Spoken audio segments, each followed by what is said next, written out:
नमस्कार प्यारे बच्चों। आज हम हिंदी में 11वां पाठ एक यात्रा यह भी सीखेंगे। लेखक है रामदरस मिश्र। रामदरस मिश्र जी हिंदी साहित्य के प्रथम कोटि के साहित्यकार माने जाते हैं। उन्होंने कहानियाँ, काव्य, उपन्यास आदि क्षेत्रों में बहुत अच्छी कलम चलाई है। आपके बहुचर्चित उपन्यास है जल्द उठता हुआ, पानी की प्राचीर। आपकी कविताओं के संग्रह बेरंग, बेनाम चिट्ठियाँ, पक गई है धूप, जुलूस कहाँ जा रहा है, आम के पत्ते। आपके कहानी संग्रह खाली घर, बसंत का एक दिन, 61 कहानियाँ तथा मेरी प्रिय कहानियाँ। आम के पत्ते काव्य संग्रह को व्यास सम्मानित से सम्मानित किया गया है। आपकी हिंदी अकादमी शिखर सम्मान एवं उत्तर प्रदेश हिंदी संस्थान के भारतवासी पुरस्कार से प्रतिष्ठित गया है, यानी कि पुरस्कार मिला है। एक यात्रा यह भी इस कहानी में हमारे लेखक ने यहाँ हमें एक रिक्शे वाले से परिचित, उसके जीवन की घटनाओं से नारी को कैसे उसने प्रतिष्ठित किया, महत्व दिया, यानी नारी के प्रति उसका दृष्टिकोण देखकर जीवन में उतारे गए कर्तव्य बोध से प्रेरणा प्राप्त होती है। स्त्री सम्मान, स्त्री सुरक्षा एवं आत्मीयपूर्ण संबंधों को खूबी से प्रस्तुत किया गया है, जो अत्यंत हमें यहाँ प्रेरणा देता है। लेखक यहाँ बता रहे हैं कि मैं ऐसे तो यात्रा में बहुत डरपोक हूँ, यात्रा नहीं करता। जब यात्रा करने निकलता हूँ तो कैसे कैसे लोग से पाला पड़ेगा और वहाँ मुझे अनुकूलता नहीं होगी। ऐसे एक बार मैंने अंधसंत, यानी ऐसे मनमानी करने वाले, अपनी मर्जी से चलने वाले रिक्शों वालों से मुझे बहुत ही डर लगता है। नए शहर में तो कैसे कैसे लोग मिलेगा, चिंता भी बनी रहती थी। तो एक बार लेखक डॉक्टर से मिलने के लिए ग्वालियर जाते हैं।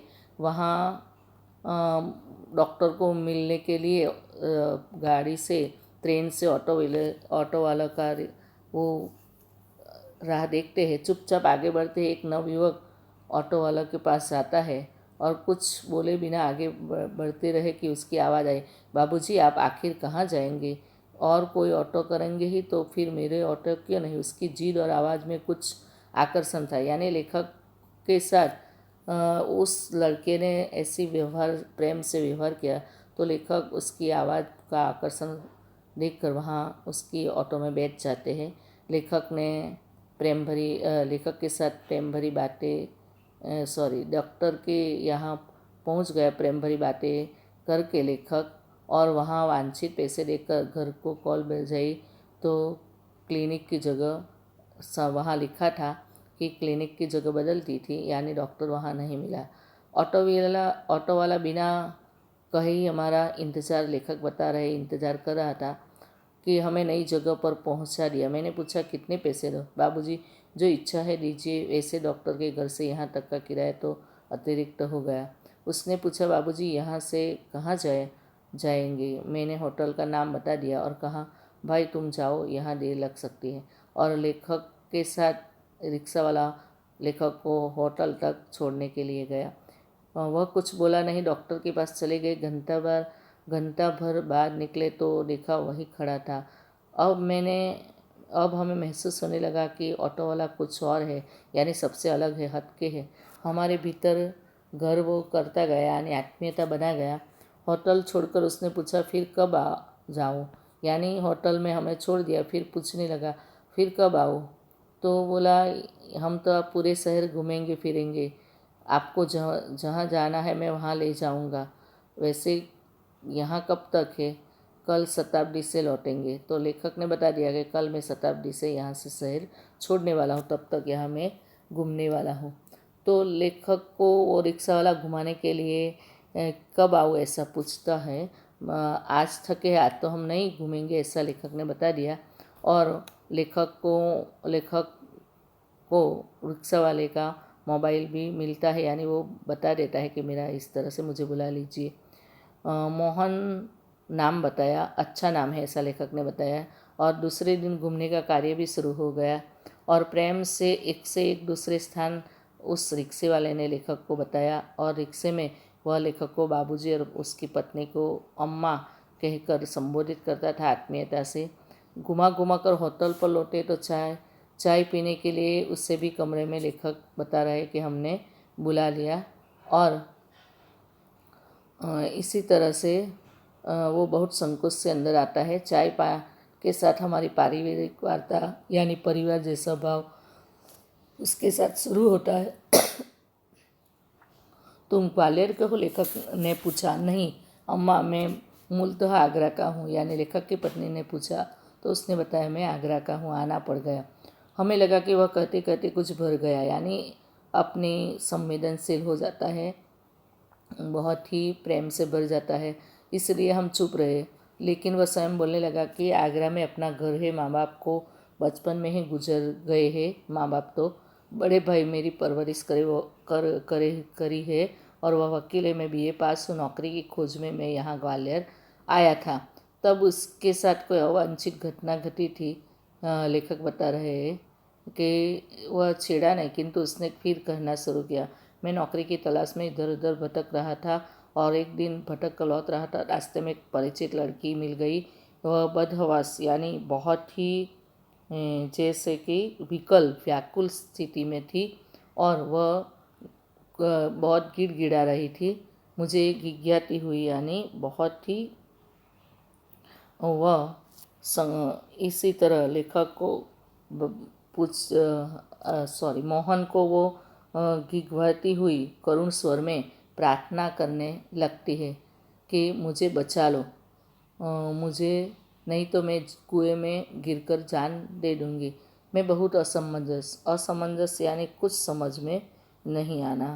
वो आधेड़ के साथ बेच देना चाहते, ऐसा मेरे माँ बाप, ऐसा वो बोल रही थी। आधेड़ यानी अधिक अधिक उम्र का व्यक्ति इसके साथ।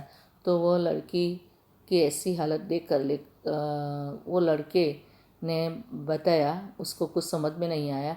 फिर उसने कहा कि स्टेशन चलना चाहिए, थानेदार से तुम अपनी हकीकत बयान करो। कुछ दूर सोचते ही क्या किया जा सकता है, ऐसा सोचकर वह थानेदार के पास पहुंच गए। थानेदार साहब बोलते हैं इसकी एफआरआई यानी जो हम उसके प्रति जो भी हमें ये है प्रश्न है उसके लिए समस्या लिखवानी है, इस लिखकर उसके माँ बाप को हवालात में भी ऐसे तो मैं बंद कर सकता था, लेकिन वो नहीं करते लड़का, क्योंकि उस लड़की को भी देखना था, क्योंकि उसको अपने माँ बाप से इतना दूर नहीं करना चाहते थे।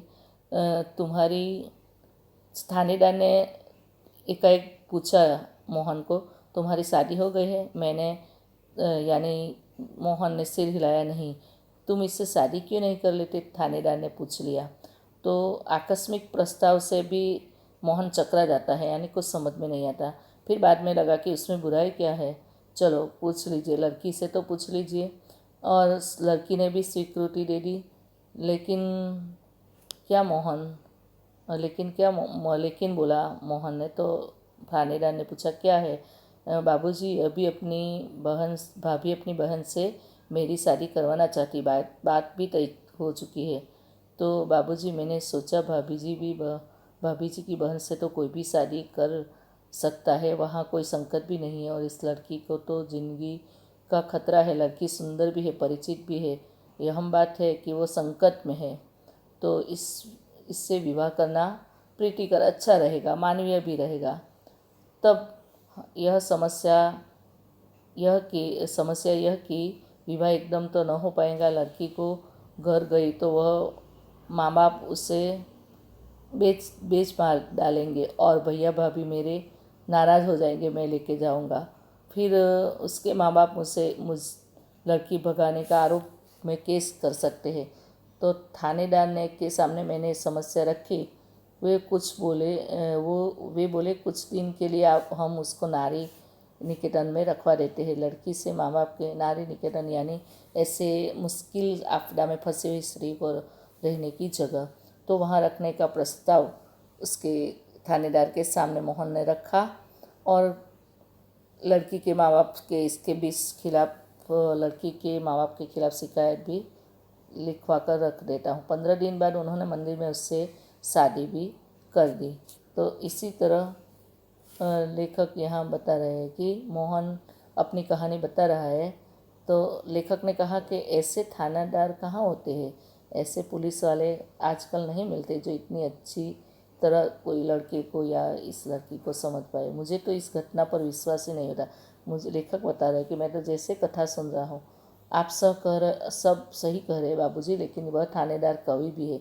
कवि सम्मेलनों में कविताएं पढ़ता है। यानी कई लोग इतने ऊंचे होते हैं जो ऐसी नौकरी भी करते हैं और अपना अच्छी ऊंचाई भी बनाए, मानवीय काम भी करते हैं, और अपने जो बाकी शौक है उसमें भी वो शौक में भी वो अपना योगदान देते हैं।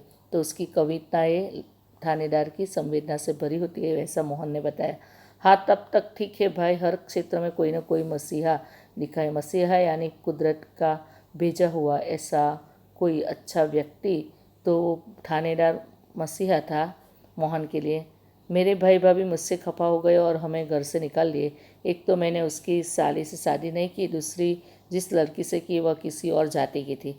यानी उस समय में जाति भेद ये सब था। तो लेखक वो मोहन ने बताया कि दूसरी जाति की होने से मुझे निकाल दिया। तो तुम लोग ग्वालियर आ गए? लेखक ने पूछा। उसने बताया, हाँ बाबूजी, आगरा में हमारा निवाह होना कठिन था। आगरा में इतना अच्छी तरह से हम नहीं जी पाते। पराए शहर में भले ही कोई अपनापन न हो, लेकिन परायापन उस अपनेपन से अच्छा है जो दिन रात अप्रीतिकर व्यवहार बनकर तन मन को उद्विग्न करता है। हाँ, सही कह रहे हो, लेखक ने बताया। तो यहाँ कोई नौकरी तो रखी नहीं थी, बस ऑटो के थाम लिया। यानी ऑटो की नौकरी कर ली, ऑटो चलाना शुरू किया और इसके सहारे चल रहा हूँ। लेखक ने बताया, वास्तव में तुम बहुत बड़े हो मोहन। बड़े बड़े लोग नारी हित में बहुत बड़ी बड़ी लेक्चर देते हैं, लेखक कविताएं लिखते हैं, किंतु अपने व्यवहार में नहीं उतारते। लेकिन तुमने तो अपने बहुत ही सहज भाव से इस लड़की को दुर्दशाग्रस्त होने से बचा लिया।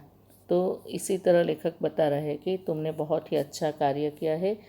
अगले पीरियड में, अगले वीडियो में कंटिन्यू करेंगे। धन्यवाद।